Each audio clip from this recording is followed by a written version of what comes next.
네, 전략본부장 천준호입니다. 이번 사법 쿠데타는 윤석열, 조이대, 한덕수 내란 세력의 대선 개입 국민주권 강탈 시도입니다. 그 본질은 이재명 죽이기, 한덕수 대통령 만들기, 윤석열 무죄로 이어지는 3단계 작전입니다. 이미 윤석열 정권의 이재명 죽이기는 사법살인에 준하는 수준이었습니다. 지난 2년 반 동안 윤석열 검찰은 이재명을 7번 소환했고 6번 기소했고 350여 회가 넘는 압수수색을 했으며 5건의 재판에 회부했습니다. 이 끈질긴 시도가 결국 조이대 대법원의 사법 쿠데타까지 이어진 것입니다. 최근 한 국민께서 이번 사법 쿠데타에 대해 이렇게 말씀하시는 것을 들었습니다. 엘리트 법조 카르텔이 소년공 출신 이재명을 인정하지 못해 죽이려는 것이다. 국민의 인식과 완전히 동떨어진 그들만의 쿠데타는 필연적으로 실패할 것입니다. 국민의힘 한덕수 내란연대의 대권 날치기 시도 역시 국민의 준엄한 심판을 받게 될 것입니다. 사법 쿠데타를 발판 삼아 내란당 국힘과 윤석열 아바타 한덕수가 대권을 날로 먹으려고 시도하고 있습니다. 경선을 통해 후보를 선출한 지 단 한우 만에 단일화 압박이 시작됐습니다. 국민의힘은 어제 전당대회와 전국위원회를 소집하면서 일시를 특정하지 않고 8일에서 11일, 10일에서 11일로 공지했습니다. 언제 될지 모르는 단일화 일정에 전당대회를 끼워 맞추겠다는 뜻입니다. 정당 역사상 이런 행태가 있었습니까? 이럴 거면 경선은 왜 했습니까?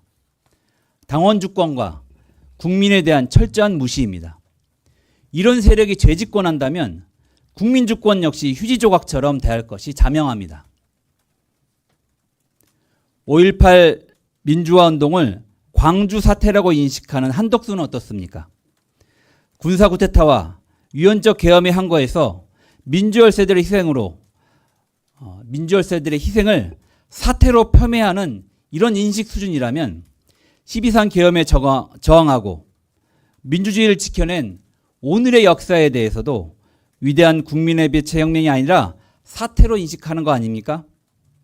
만약 한덕수가 대통령이 된다면 우리 국민은 다시 계엄과 학살을 걱정해야 되는 거 아닙니까?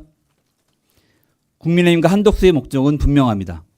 바로 내란 세력의 재집권 이후 윤석열의 무죄 선고입니다. 민주당과 우리 국민은 내란 세력의 재집권을 반드시 저지할 것입니다. 이 같은 목적의 사법 쿠데타를 향한 국민의 분노가 치솟고 있습니다.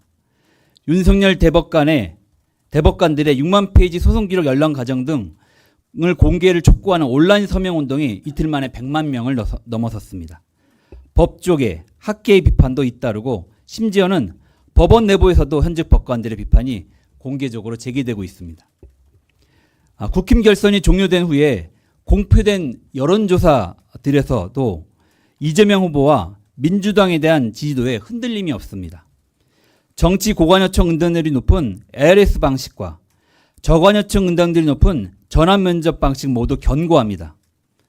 최근에 극우 성향의 여론조사에서도 대법원에 대한 비판 여론이 앞섰고 이번 사법 쿠데타의 타겟이 되었던 이재명 후보의 지지도도 50% 전후를 유지하고 있고 정당 지지도도 오차범위 밖의 우세를 보이고 있습니다. 그런데 일각의 여론조사에서 선택적으로 보도하거나 조작적 여론조사 문항을 설계하는 여론 왜곡의 우려가 있어서 한 말씀 드리겠습니다. 먼저 어제 공표된 리얼미터 조사 결과는 국민의힘 경선 기간에 진행된 것입니다. 경선 참여를 위해 대기하고 있던 국힘 지지층의 응답률이 높았음을 감안해야 합니다.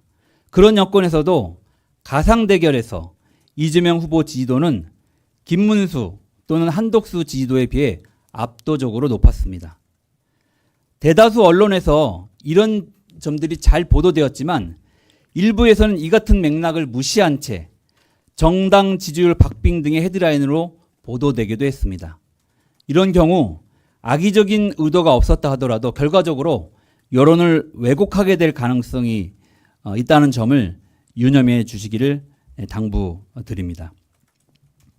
조이대 사법 쿠데타는 결국 실패할 것입니다. 민주당과 국민이 막아낼 것입니다. 윤석열의 1차 내란, 한덕수 최상목의 2차 내란에 이은 조이대의 3차 내란으로 오히려 국민의 정권교체 열망은 더욱 커지고 있습니다. 정권교체로 반드시 내란을 종식하고 진짜 대한민국으로 나아가겠습니다. 감사합니다.